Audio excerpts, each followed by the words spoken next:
পৃথিবীতে একটা জিনিস মনে রাখবা, বিনা পয়সায় কিছু হয় না। তুমি কিছু দিলে তারপরে তুমি কিছু পাবা।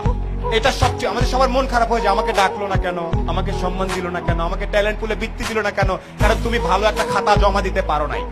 এই জন্যে আমি আবারও ব্যাক করি, আমি সোলাইমান সুখন।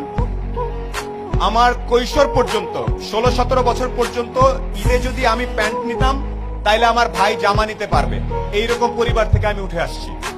আমার বাবা ছিলেন আর্মির একজন সার্জেন্ট, যেটাকে আমরা হাবিলদার বলি। আমরা ছিলাম 5 ভাই বোন।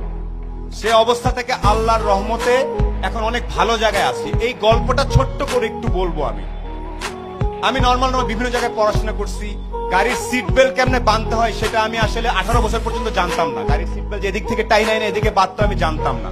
আমি জানতাম না ওই পারফিউমের নাম কি, এগুলো জানতাম না। এখন আমি একটা জিনিস জানতাম, একমাত্র জ্ঞান অর্জন করলে, একমাত্র পরীক্ষার রেজাল্ট গুলা ভালো করলে সামনে কোনো না কোনো ভাবে আমার জীবনে পরিবর্তন আসতে পারে।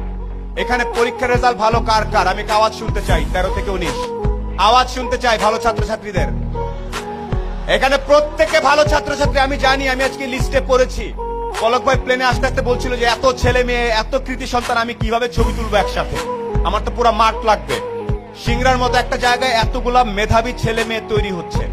একটা সাজেশন তোমাদের সবার প্রতি, যারা তরুণ, এখানে যখনই চিন্তা করবা, এনি টাইম, তোমার বয়স 14, তুমি একভাবে চিন্তা করবা যে আমি, আমার বয়স 14, নিউ ইয়র্কের একটা 14 বছর, আমেরিকার একটা 14 বছরের ছেলের সাথে যদি আমি 1 ঘন্টা কথা বলি, ও জিতবে নাকি আমি জিতবো। এই স্টাইলে যদি যেতে পারো তাইলে তুমি একটা কিছু হওয়ার চান্স থাকে। না, অনেক আগে বলতে পারবো না ভাই, আমি কেন, আমেরিকার ছেলেটা কি দেখে, ও যা দেখে তুমিও তাই দেখো।